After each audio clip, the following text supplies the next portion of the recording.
오늘 우리가 찬양을 부를 때도 성령에 관한 찬송을 계속 불렀습니다. 주보를 보시면 제목이 보게 하시고 알게 하시고 이렇게 되어 있는데, 우리가 크리스찬으로서 예수님을 믿고 신앙생활을 해나가고 있는데, 신앙생활을 해나간다는 것은 내가 하나님을 알고 있다, 예수님을 알고 있다, 성경이 우리에게 주시는 핵심 메시지가 무엇이다, 이거를 우리가 알고 있다는 의미라고 해석할 수 있습니다. 또 하나님 말씀을 읽으면 성령님께서 이 말씀을 환하게 조명해 주셔서 깨닫게 하신다 하는 의미가 포함되어 있어요.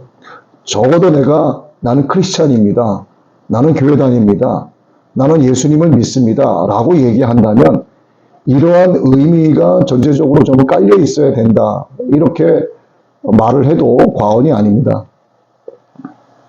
또 맛있는 것이 있다 하면 그 맛있는 집을 찾아가서 사 먹기도 합니다. 그러니까 우리가 식품 영양학에 관한 전문 지식이 없어도 우리는 맛있는 음식을 먹을 수가 있어요. 그리고 비행기 조종을 할 줄 몰라도 우리는 비행기를 타고 날아다닐 수 있습니다. 그리고 우리가 숨을 쉬고 있는데 이 산소, 공기를 우리 손으로 만들지 않았어도 우리는 지금 계속해서 날숨 들숨 하면서 호흡을 하고 있습니다. 식품 영양학에 관한 지식이 없어도 음식을 맛있게 먹을 수 있고, 비행기 조종을 하지 못해도 비행기 타고 날아다닐 수 있고, 공기를 만들지 않았어도 호흡을 할 수 있다는 거, 이거를 한번 우리가 깊이 한번 생각을 해봐야 됩니다. 후자가 있는 것은 전자를 전제로 합니다. 알기 때문에 후자를 하는 거예요. 그리고 전자는 후자가 있음으로 인해서 전자로서의 정체성을 찾는 거예요. 비행기가 있는데 아무도 이용하는 사람이 없으면 비행기의 정체성이 없어지는 겁니다. 맛있는 음식이 산에 진미 가득 놓여 있는데도 아무도 먹는 사람이 없으면 음식의 입장에서 봤을 때는 음식의 정체성이 없어져 버리는 거예요. 이건 비유로 말씀을 드린 건데, 기독교를 한번 보시자고요. 기독교는 하나님을 아는 지식이 필요한 거예요. 그런데 하나님을 그냥 아는 지식으로 머물러 있느냐, 아니면 하나님을 체험하기 때문에 아는 그런 신앙인으로 살아가느냐는 굉장한 차이가 있습니다. 고난의 대명사, 그리고 축복의 대명사인 욥이라고 하는 사람도 귀로만 하나님을 들어 알고 있었지만 내 눈으로 하나님을 배워서 알게 되었다라고 이야기해요. 이전까지는 하나님을 알고 있었던 거죠. 조상들로부터 내려왔었던 하나님의 기적과 이사, 하나님의 능력을 알고는 있었습니다. 그러나 엄청난 고난을 겪고 난 뒤에 욥은 내 눈으로 하나님을 배웠다, 내가 하나님을 직접 체험했다라고 이야기하는 거예요. 하나님을 대하는 그의 마음의 자세가 완전히 달라진 겁니다. 이 기독교 교리가 있죠. 그리고 하나님의 구속사가 인간의 역사 위에서 이루어져 가고 있는데, 이 모든 것이 하나님의 영에 의해서 이루어져 가고 있다는 사실을 내가 알고는 있어도 하나님의 영에 의해서 이루어져 가고 있는 이 구속의 역사가 나의 체험이 되지 않으면 이 바다 한복판에서 목말라 죽은 새우 새끼 같고, 곡식으로 가득 차 있는 곡식 창고에서 굶어 죽은 쥐새끼와 똑같은 거예요. 아무리 곡식이 많고 아무리 풍부한 바다 한가운데 있어도 물을 마시지 않고 곡식을 먹지 않으면 목말라 죽고 굶어 죽는 것과 똑같은 겁니다. 하나님의 영의 역사, 성령의 역사가 세상에 가득한데도 불구하고 이것이 성령님께서 나에게 임재하셔서 성령님으로 말미암아 내가 체험되는 신앙을 통해 하나님을 알지 못하면 나는 새우 새끼가 되고 그냥 굶어 죽는 쥐새끼와 똑같은 꼴이 되는 거예요.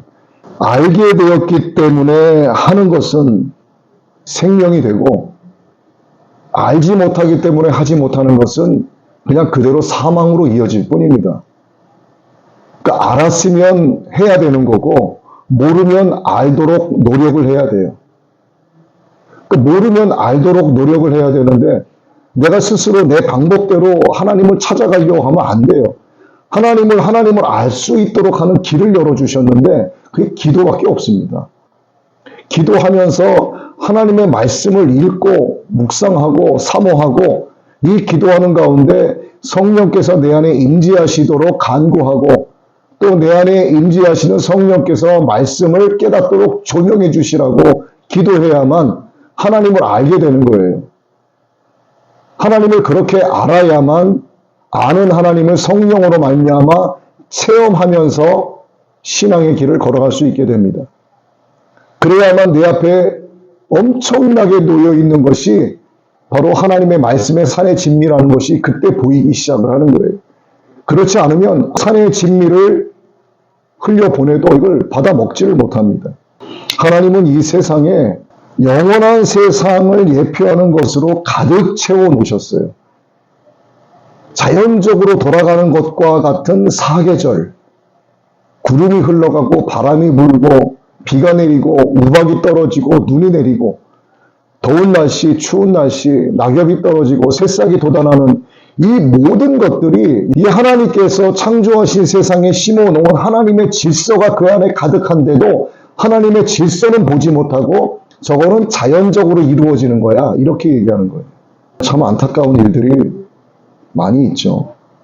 이 사람의 관점으로 이 세상에서 벌어지고 있는 전쟁, 기근, 여러 사건, 사고, 가난, 고통 이런 것들을 보면 하나님께서 존재하시는지에 대해서 의구심을 갖게 돼요. 하나님은 허구 아닌가? 특히 자기의 자아가 강한 사람일수록 하나님의 허구성을 강조하죠. 그런데 이 세상에 돌아가는 모든 일, 나 자신을 포함한 이것을 하나님의 관점으로 보게 되면 하나님의 존재를 인정하지 않을 수 없게 되는 거예요. 그러면 누가 자신을 투영해서 하나님을 보려고 하는가? 나에게 일어나는 좋지 않은 일들, 가시와 징계와 고난, 이런 것들이 나에게 일어난다고 했을 때 하나님께서 사랑이시기 때문에 이런 일이 있게 하시면 안 된다고 말하는 사람들의 특징이 있어요. 세상을 나름대로 착하게 산다고 생각하는 사람들이에요.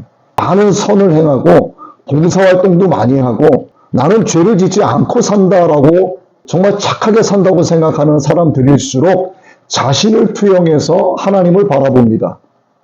그렇기 때문에 나에게 또는 내 주변에 어떤 좋지 않고 악한 상황이 발생이 됐을 때 하나님이 정말 살아계시는 분이라면 이러한 일들이 우리가 사는 인간 세상 속에 일어나게 해서는 안 된다라고 자꾸 이야기하는 거예요. 그러니까 자기의 두부 한 번밖에 안 되는 이 뇌의 크기 속에 창조주 하나님을 담아놓고 하나님을 바라보려고 하고 해석하려고 하니까 답이 안 나오는 겁니다.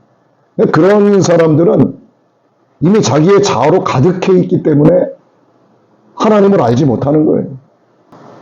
그래서 그들에게 예수 그리스도의 십자가 복음, 하나님의 은혜, 영광의 복음, 영존의 복음을 이야기해도 아무리 들어도 그들은 들어도 듣지를 못하고 아무리 말씀을 읽으려고 읽어도 깨닫지 못하는 거예요.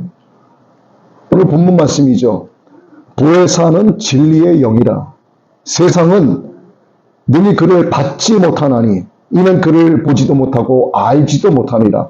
하나님의 말씀이 그 앞에 주어져도 그걸 받지 못하는 거예요. 지금 말씀을 듣고 있는 여러분은 이 말씀이 뭐를 이야기하는 것인지를 알아들으셔야 됩니다. 귀에 들려야 하고 왜 내가 성령으로 충만해야 되는지, 왜 내가 신앙생활하고 나 예수 믿는 사람이요 라고 얘기해도 하나님의 영으로 충만하지 않으면 안 되는지가 여러분들은 깨달아져야 됩니다. 오늘 말씀을 통해서. 말씀이 내 안에 들어오지 않으면 그는 육으로는 살아있지만 영으로는 죽은 자가 되는 거예요. 제가 죽은 자에 대해서 몇 번을 말씀드린 적이 있는데 육이 죽은 것은 육에서 혼이 떠난 것을 얘기하죠. 근데 혼이 육 안에 있는데 그 혼이 죽은 자가 있어요. 그래서 그의 영에서 성령이 떠나간 걸 이야기합니다. 그런데 처음부터 그의 영에 성령이 임하지 않은 사람들이 있어요. 그들이 바로 죽은 자들인 거예요. 성령이 떠난 자는 예수 그리스도의 복음을 증언할 수가 없습니다. 그리고 성령이 떠난 자는 하나님의 말씀이 부어져도 받아들이질 못해요. 깨달아지지가 않습니다. 자꾸 잠이 쏟아지고 하나님의 말씀이 시작이 되면 사탄이 자꾸 그로 하여금 졸게 만드는 거예요. 성령이 없으면 그렇게 됩니다. 자연스럽게. 말씀이 들려지지가 않으니까 뭐가 이렇게 귀에 들려오긴 하는데 저게 생명의 말씀으로 받아들여지지가 않으니까 자꾸 졸고 그 시간이 지루한 거예요. 그 설교가 30분만 넘어가면은 우리 목사님은 뭐 설교가 길다. 제 주변에 아는 집사님 가운데 그런 이야기를 자주 하시는 분이 한 분 있어서 이런 얘기 드리는 거예요. 그 집사님은 15분이 넘어가면 그 자리에 앉아있지 못하더라고요. 교회는 다니고 있지만 그의 영에 성령이 없기 때문에 그런 거예요. 그러니까 말씀이 들려지지 않으니까 너무너무 지루한 겁니다, 이게. 또 그 얘기, 했던 그 얘기, 들어왔던 그 얘기. 그래서 본문이 이렇게 말씀하고 계시죠. 하나님 아버지께서 내 이름으로 보내실 성령, 그가 너희에게 모든 것을 가르치고 내가 너희에게 말한 모든 것을 생각나게 하리라. 성령이 임하지 않으면 선포되는 하나님의 말씀이 전혀 내 마음에 들어오지가 않습니다. 내가 빨리 끝났으면 좋겠는 거예요. 점심때가 됐으니까 빨리 밥 먹어야 돼, 배고파서. 그러니까 육적인 것만 자꾸 생각을 하는 겁니다. 복음의 증인으로 살아가는 것은 성도의 사명이에요. 예. 나는 집사이기 때문에, 나는 권사이기 때문에, 나는 주님의 종으로 기름 부음 받지 않았기 때문에 그냥 교회만 열심히 다니면 된다? 그에게도 성령이 임하지 않은 겁니다. 깨닫지 못한 거예요. 나는 예수님을 믿소라고 이야기한다면, 나는 기독교인이요라고 이야기한다면 그는 복음의 증인으로서의 삶을 살아가야 해요. 그런데 복음의 증인으로서 살아가기 위해서는 그의 생활, 그의 삶이 전도가 되어야 됩니다. 그의 일상의 언어를 통해서, 일상의 그의 행동을 통해서 많은 사람들이 그를 통해서 하나님을 바라볼 수 있게 만들어야 되는 거예요.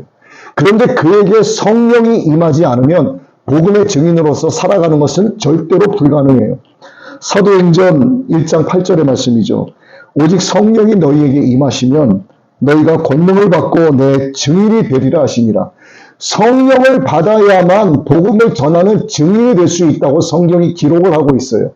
그렇기 때문에 성령이 나에게 임하지 않으면 내가 아무리 예수를 믿는다고 100번, 1000번, 10,000번 말을 하고 돌아다녀도 그를 통해서 하나님이 나타나지가 않습니다. 그를 통해서 예수 그리스도의 십자가 대속의 은혜가 절대로 안 나타나요. 그러니까 그가 밥 먹을 때 어디 가서 기도를 하고 먹는다. 그 사람들이 놀래요. 야, 너도 교회 다녔냐? 너 예수 믿었어? 이렇게 되는 거예요. 왜? 일상의 삶에서 그가 예수 믿는 사람으로 전혀 나타나지 않으니까 밥 먹을 때 기도하니까 생소한 거예요. 야, 너도 교회 다녔어? 그게 무슨 얘기일까요? 어울리지 않는 거예요. 너를 봤을 때 네가 예수님 믿는 사람으로 전혀 안 보였어. 그런 뜻입니다. 그런데 그의 일상의 삶에서 언어와 행동을 통해서 예수 믿는 자가 바로 나다라고 하는 것이 성령으로 말미암아 자꾸 나타나게 되면 그가 밥 먹을 때 기도할 때 아무 얘기하는 사람이 없습니다. 회식을 할 때 술 한잔 하려고 해도 야야 쟤는 교회 다니는 애니까 주지 마 이렇게 되는 거예요. 여러분 하나님은 우리에게 어마어마한 선물을 주기를 원하고 계세요. 선물. 하나님이 주시는 선물을 무슨 돈 따위, 무슨 세상 명예, 권력, 어떤 지위 따위가 아니라 하나님은 우리에게 성령을 선물로 주기를 원하고 계십니다. 성령이 내 안에 임하면 세상 부러운 게 하나도 없어요. 세상 두려운 게 전혀 없습니다. 성령이 내 안에 충만하면 사람의 눈치를 보지 않아요. 내가 사람을 왜 기쁘게 해? 내가 하나님을 기쁘게 해야지. 이 마음이 가득해집니다. 그렇다고 해서 사람들에게 함부로 하는 게 아니에요. 정말 크리스찬으로서 언행을 조심하게 되는 거예요. 하나님을 더 의식하면서 살아가게 됩니다. 그렇기 때문에 세상에 대해서 늘 떳떳한 거예요. 왜? 하나님의 영이 나와 함께하고 계신다는 것을 내가 알고 있기 때문에 그래요. 하나님이 우리에게 성령을 선물로 주신다고 하는 말씀이 사도행전 2장 23절의 말씀에 나와 있습니다.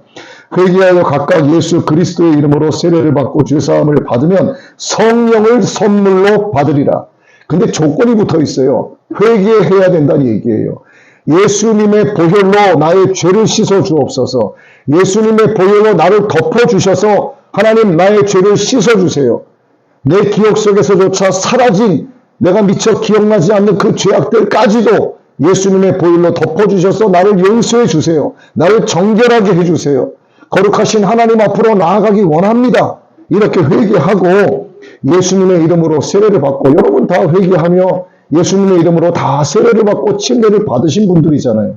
그러면 여러분은 하나님께서 성령을 선물로 주신 분들이에요. 그렇기 때문에 여러분 귀에 오늘의 말씀이 들려지는 줄로 저는 믿고 있습니다. 그리고 이 선물을 하나님이 누구에게 주냐면 하나님을 부르는 자들에게 다 주신다고 말씀하세요. 적어도 하나님을 아버지라고 부르는 자들은 회개하는 자들이에요. 적어도 하나님을 부르고 하나님의 얼굴을 구하는 자들은 침례를 받은 자들입니다. 세례를 받은 자들이에요. 그러지 않고 하나님을 아버지라고 부른다, 예수님을 나의 주님이라고 부른다, 사실상 힘듭니다. 여러분, 예배당에 지금 이 단상에서 말씀이 선포되어지는 거, 또 거리에서 찬양 버스킹을 하는 사람들, 거리에서 전도지를 나누어주는 사람들, 또 오지에 나가서 선교 활동을 하는 분들, 이게 하나님의 영이 임하지 않으면 하기 힘든 일이에요. 하나님의 영께서 각자 그들과 함께하여 주시기 때문에 성령에 힘입어 나아가서 하나님의 사역을 할 수 있는 겁니다. 그래서 하나님의 사역을 하는 자들은 성령의 일하심의 증거라고 할 수가 있어요. 그런데 하다 보면 이것이 무의식이 되는 거예요. 내 혼이 의식적으로 성령으로 내 영이 결합이 돼서 결합된 성령과 내 영이 의식이 내 혼을 덮어줌으로써 내가 하나님을 의식하고 의식적으로 하나님을 바라보며 나가서 내가 내 육으로 말미암아 하나님을 섬기고 하나님의 영광을 드러내는 일이 되어야 하는데, 이걸 오랫동안 하다 보면 이제 습관이 되어버리게 되면 또 문제가 되는 거예요. 하나님의 영광을 드러내는 것처럼 보이지만 실질적으로 습관이 되다 보니까 그의 영에게서 하나님의 영이 떠나가 버리는 거예요. 습관이 되면은 눈이 세상을 향하거든요. 왜? 눈이 세상을 향해도 내 육은 습관적으로 하나님께 영광 돌리는 것처럼 행동하는 거예요. 여러분, 선교사님들 정말 고생들 많이 하시죠. 정말 하나님의 영으로 충만하여 나가서 복음 전하는 분들도 많이 계십니다만 그렇지 않은 분들도 더 많아요. 선교지에 나가서 교회를 짓는다고 골대를 세우고 큰 교회, 대형 교회 이렇게 저렇게 해서 선교비를 후원받아서 잘 쓰고 돌아다닙니다. 그리고 조금 갖다 붙여서 모양 바꾸고 돈이 모자른다 해서 또 사진 찍어서 또 한국으로 또 보내요.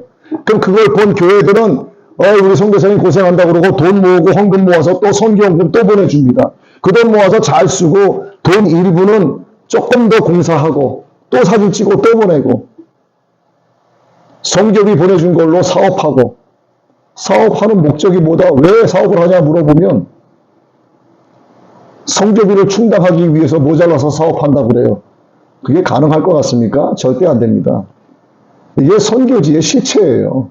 물론 다 그런 건 아닙니다. 그래서 저는 선교비 모아서 선교지 누구에게 보낸다고 할 때요, 철저한 검증이 돼야만 되는 겁니다. 무조건 보내면 안 돼요, 그거. 성령으로 충만한 사람은 그의 말과 행동, 그의 사역을 보면 그가 성령에 힘입어서 하게 되는 건지 습관적으로 하게 되는 건지가 단번에 보입니다. 아무리 속이고 포장을 하려고 해도요, 다 드러나요. 그래서 성경은 강조하는 것이 너희가 정말 신앙생활을 제대로 할 것 같으면 성령을 받아야 된다라고 말씀하는 거예요. 너희가 믿을 때 성령을 받았느냐? 질문하십니다. 구하는 자에게 성령을 주시지 않겠느냐? 구해봐라. 성령을 줄게. 약속하고 계세요. 그리고 또 말씀하시는 게 오직 성령의 충만을 받으라. 신앙생활 해 나가는 데 있어서 성령으로 충만하면 더 필요 없어요. 성령으로 충만하면 그냥 무조건 하나님의 기쁨으로 살아가게 됩니다. 왜? 성령이 그의 삶을 통제하기 때문에 그래요. 그래서 성령으로 충만하지 않은 신앙생활은 가짜일 가능성이 많다는 겁니다. 내가 날마다 예배당에 나와서 하나님 예배 자리에 앉고 맨날 기도해도요, 그거 헛된 것 구하고 나의 일상의 탈피로 그런 행동을 한다라고 하면 과연 그것이 하나님의 기쁨이 될까? 대부분의 사람들은 어둠 가운데 존재합니다. 이 세상의 대부분 사람들이 그래요. 그런데 그 사람들이 어둠 가운데 존재하는데 이걸 다르게 표현하면 그 어둠이 그들의 마음 속에 있기 때문에 그래요. 그러니까 그들은 어둠 속에 존재하고 어둠이 그들 안에 존재하는 거예요. 과연 그들 가운데 성령께서 임하실까? 임하지 않습니다. 오늘 본문 말씀 볼까요? 그는 진리의 영이라 세상은 능히 그를 받지 못하나니 이는 그를 보지도 못하고 알지도 못함이라. 그러나 너희는 그를 아나니 그는 너희와 함께 거하심이요 또 너희 속에 보혜사 곧 아버지께서 내 이름으로 보내신 성령 그가 너희에게 모든 것을 가르치고 이렇게 기록이 되어 있어요. 보혜사 성령께서 너희 안에 거하신다고 말씀합니다. 그런데 그 마음 가운데 시커먼 것들로 가득 차 있으면 성령께서 오시겠습니까? 안 오십니다. 예수님의 이름으로 회개하고 보혈로 씻어내야만, 그리고 성령을 구해야만 깨끗한 그 자리에 주의 성령께서 임하시는 거예요. 그래서 회개하고 예수 그리스도의 이름으로 세례를 받으면이라는 전제 조건이 붙어진 겁니다. 그래야만 하나님께서 주신다고 하는 성령을 선물로 받게 되는 거예요. 회개하지 않으면 성령은 임하지 않습니다. 내 마음에 더러운 것이 가득 차 있기 때문에 그래요. 그래서 모든 기도의 순서는 회개, 간구, 감사입니다. 그래서 대부분의 사람들은 죄의 문제를 해결하지 못하고 그 마음에 어둠을 품고 또 그가 어둠 속에 처한 상태에서 육의 죽음을 맞이하게 되는 거예요. 왜 그럴까? 인간의 마음이 완악하기 때문이에요. 완고하기 때문입니다. 아주 패역하기 때문이에요. 이러한 완고함과 완악함과 패역함이 인간의 마음속에 들어오게 되면 총명이 어두워져요. 하나님을 찾는 총명이 어두워지기 시작을 합니다. 그리고 그의 마음이 굳어져요. 총명이 어두워지고 마음이 굳어지면 하나님의 생명에서 떠나게 되는 거예요. 에베소서 4장 18절이죠. 그들의 총명이 어두워지고 그들 가운데 있는 무지함과, 뭐가 무지하다는 거예요? 하나님을 알지 못하는 거예요. 그 무지함과 그들의 마음이 굳어짐으로 말미암아 하나님의 생명에서 떠나 있도다. 모양은 인간의 모습을 하면서 사람으로 살아가고 있지만 그의 혼은 짐승과 같은 거예요. 멸망하는 짐승. 하나님의 생명에서 떠나게 되면 마귀가요, 그 혼을 그 순간에 딱 접수해 버립니다. 나는 잘 알지 못하죠. 내가 마귀에게 접수됐는지 잘 깨닫지 못하죠. 마귀가 그렇게 접수하는 거예요. 마귀가 내 안에 들어왔다. 사탄의 영이, 악한 영이 나에게 임했다. 이거를 즉시 깨닫게 하는 게 아니에요. 악한 영, 이 사탄은 그에게 들어왔을 때 그가 사탄으로 붙잡힌 것을 깨닫지 못하게 합니다. 그래서 내가 무슨 악한 영에 휩싸여 이렇게 반론을 제기하는 거예요. 그러나 그런 서서히 잠식당해 가는 거예요. 나도 모르게 서서히 꺾여져 가는 겁니다. 서서히 죽어가는 거예요. 그게 사탄의 전략이에요. 그래서 유혹과 미혹이라는 말이 나오는 거예요. 내가 무슨 유혹을 당해? 내가 무슨 미혹을 당해? 난 그러지 않아. 그러나 그러고 있는 거예요. 사탄이 그의 혼을 잠식해버리면 첫째로 그는 감각이 없는 자가 됩니다. 영적으로 무디어지기 시작을 하는 거예요. 영적으로 무디어지니까 선포되는 말씀이 들리지 않고 자꾸 조는 거예요. 사탄이 못 듣게 하는 겁니다. 그 영의 눈이 닫혀지는 거예요. 두 번째는 자신을 방탕한 일에 방임하게 만들어요. 방탕한다는 건 뭡니까? 하나님의 뜻에 어긋나는 일을 하면서 살아가는 거예요. 하나님의 영광을 가리우는 일을 하면서 살아가는데 자기 자신을 거기에 던져버리는 겁니다. 그냥 방임해버리는 거예요. 내 혼이 지옥불로 가도록 육이라고 하는데 무의식이 의식의 혼을 잡아서 끌고 가는 겁니다. 원래 육은 혼에 의해서 움직이는 거예요. 혼의 범주가 뭐라고요? 혼의 범주는 마음과 생각과 뜻과 계획이에요. 이 혼이 육을 움직이는데 육이 무의식적으로 움직이는 것이 강해지다 보면 육이 오히려 혼을 잠식해버리는 거예요. 그러니까 뭐가 되냐면 나는 방탕한 일에 방임자가 되는 겁니다. 내 혼이, 내 육이 죄악을 범하도록 방임해버리는 역할을 하는 거예요. 사탄이 나에게 임하게 되면 그렇게 된다는 얘기입니다. 그러나 뭐라고요? 주의해야 될 것. 내가 악한 영에 휩싸여 있다는 것을 그 혼은 깨닫지 못합니다. 세 번째, 악한 영이 그에게 임하게 되면 모든 더러운 것을 욕심으로 행하게 됩니다. 욕심. 욕심이 뭐를 합니까? 죄를 낳아요. 죄는 뭐가 나요? 사망으로 이어지는 거예요. 욕심의 시작은 결국 사망입니다. 성경에서 말하는 사망은 그냥 육신이 죽어서 관뚜껑 덮고 들어갔다가 아니라 성경에서의 사망은 지옥 불에 던져지는 거예요. 여러분, 지옥은 현존합니다. 우리가 사는 땅 아래 지옥이 있어요. 멀리 있는 게 아니에요. 하나님이 세상을 창조하셨고 세상을 창조하신 이 아래 지옥을 하나님이 두셨습니다. 과학에서는 이것을 무슨 멘탈이 어쩌고 여기 통과하게 되면 또 뭐가 있고 핵이 있고 있다는 얘기하죠. 가봤냐고요. 인간의 능력으로 파고 들어간 게 11km 지하 11km까지밖에 파고 들어가지 못했습니다. 12km. 뭘 가보지도 않고서 안에 멘탈이 있느니 핵이 있느니 그런 걸로 자기들이 뭘 안다고 파악을 합니까? 그러니까 성경을 모르는 자들은요, 아무리 세상으로 뛰어난 지식을 갖고 있어도 사도 바울이 말한 대로 배설물밖에 안 되는 겁니다.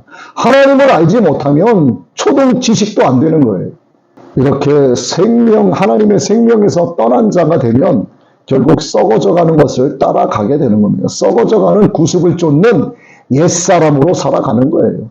그래서 예수 믿는 자들은 뭐가 예수 믿는 자들인가? 성령으로 거듭난 자가 예수 믿는 자예요. 물과 성령으로 거듭난 자가 예수 믿는 자입니다. 근데 거듭은 났는데 성령으로 늘 채워지지 않으면 성령님은 나에게 한번 들어오면 내 육신의 죽음이 닿을 때까지 계속 계시는 것이 아니라 떠나가시는 거예요. 그래서 성령을 자꾸 구하고 충만해라, 충만해라, 충만해라 얘기하는 겁니다. 여러분 늘 사용하시는 핸드폰 있잖아요. 핸드폰. 하루 사용하면 저녁에 충전해요, 안 해요? 똑같은 겁니다. 핸드폰 충전하는 거 성령으로 충만하기 위해서 자꾸 기도해야 되는 거예요. 그러면 방전이 되는 겁니다. 사용 못해요. 성경에서는 썩어져가는 것을 뭐라고 말씀하냐? 멸망하는 짐승과 같도다. 멸망하는 짐승. 사람의 모습을 하고 인간으로 제대로 살아가고 있는 것처럼 보이는데 그의 육신의 죽음 뒤에 그는 멸망하는 짐승처럼 되는 거예요. 그냥 쭉정이처럼 모아서 불살라져서 아궁이에 던져지는 것처럼 그 혼은, 그 영혼은, 그 몸은 지옥불에 던져지는 겁니다. 예수 믿고 교회 다녀도 하나님의 성령으로 충만하지 않으면 결국 그의 결과는 멸망하는 짐승과 같이 된다는 사실을 여러분 꼭 기억하셔야 됩니다. 그래서 늘 성령으로 충만하게 해달라고 기도하셔야 돼요. 버스를 타고 가다가도 버스를 기다리면서도 수업 들어가기 전에도 그냥 길을 걷다가도 그냥 수시로 하나님, 저 하나님의 영으로 충만하기 원합니다. 이 한마디가 뭐가 어렵냐고요. 이 한마디가. 근데 이 한마디 하느냐 안 하느냐가 그가 살고 죽는 걸로 나눠지는 거예요. 하나님은 인간을 지으실 때 영원히 사는 존재를 창조하셨어요. 근데 죄로 인해서 몸의 죽음이라고 하는 피치 못할 저주를 입게 됐습니다. 뭐의 죽음이라고요? 몸의 죽음이에요. 몸의 죽음. 왜 몸의 죽음의 저주를 받았느냐? 그 영혼이 죽는 거 아니냐? 질문하고 궁금해하실 수 있지만 아닙니다. 영과 혼은 절대로 죽지 않아요. 사람의 몸이 죽는 저주를 받게 된 겁니다. 여러분 사도신경 하시죠? 거기 뭐라고 나와 있어요? 영혼이 다시 사는 것과 영원히 사는 것을 믿사옵나이다 이렇게 합니까? 아니면 몸이 다시 사는 것과 영원히 사는 것을 믿사옵나이다 이렇게 합니까? 몸이 다시 사는 거예요. 예수님을 잘 믿고 하나님의 생명 안에 거하면 몸이 다시 사는 겁니다. 지금은 우리의 몸은요, 죄를 짓기에 아주 최적화된 몸을 갖고 있어요. 죄를 짓기에 아주 적합한 몸을 갖고 있습니다. 그러나 예수님께서 부활하시고 부활체의 몸으로 나타나셨을 때 우리에게 주신 부활의 약속이 바로 예수님과 같은 몸이 되는 거예요. 그 몸은 죄를 지을 수 없는 몸이에요. 그와 같이 몸이 변화가 되는 겁니다.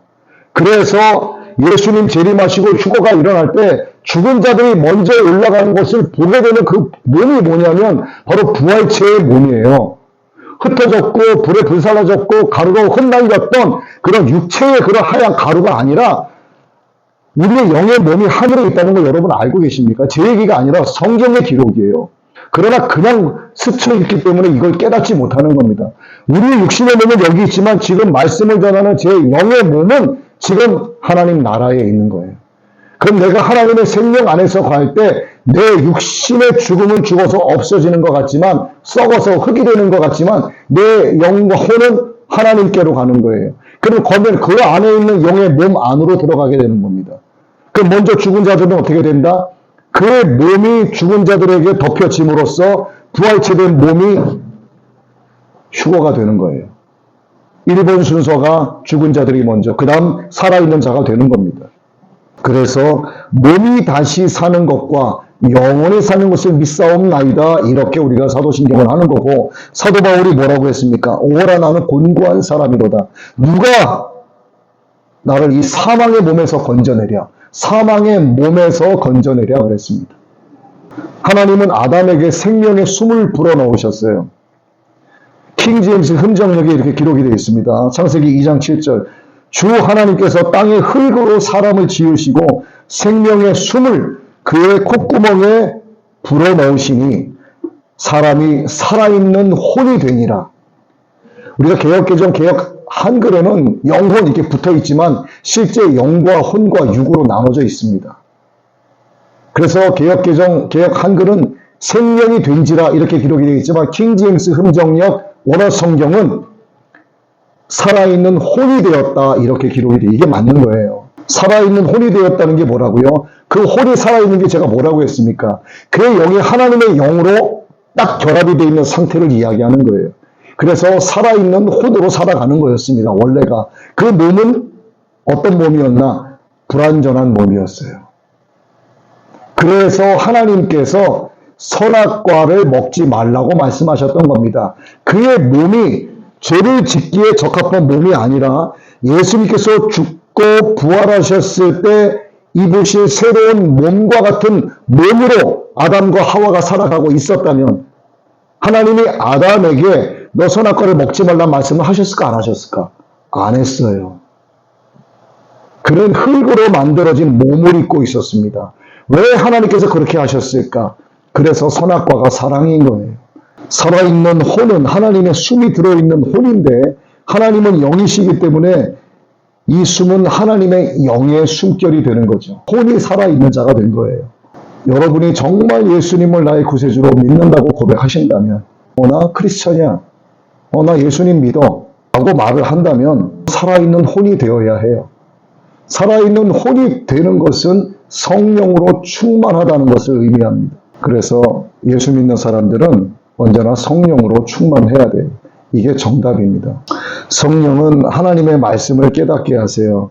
오늘 지금 선포되어지는 이 말씀이 여러분의 귀에 들려져서 여러분의 마음에 받아들여지고 이게 깨닫게 된다면 지금 성령께서 여러분에게 임재하셔서 이 말씀을 깨닫도록 역사하여 주고 계시는 중이라고 볼 수 있어요. 그러나 들어도 이게 뭔 소린가 깨닫지 못하면 그건 아닙니다. 그리고 육의 눈으로 보이지 않던 것을 하나님은 성령으로 말미암아 보게 해주십니다. 그렇기 때문에 영적 비전을 갖게 해주세요. 영적 비전은 하나님 나라에 대한 소망을 이야기하는 거예요.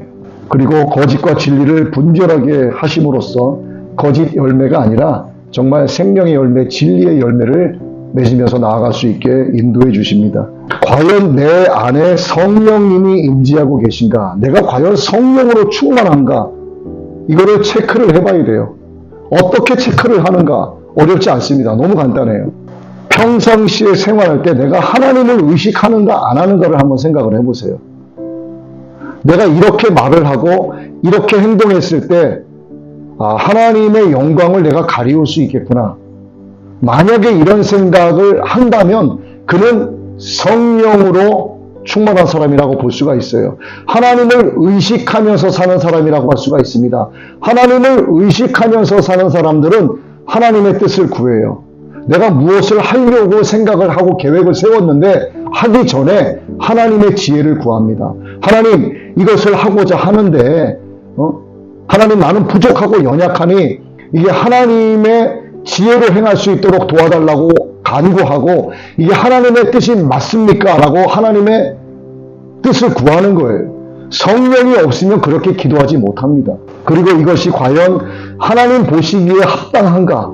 하나님께서 내가 하고 있는 이 말과 행동을 과연 기뻐하고 계시는가? 이것을 늘 생각을 하게 됩니다. 그는 성령으로 충만한 자예요. 성령께서 그 사람 안에 그 영 위에 연결되어 그 혼을 통제하고 계신다는 증거가 됩니다.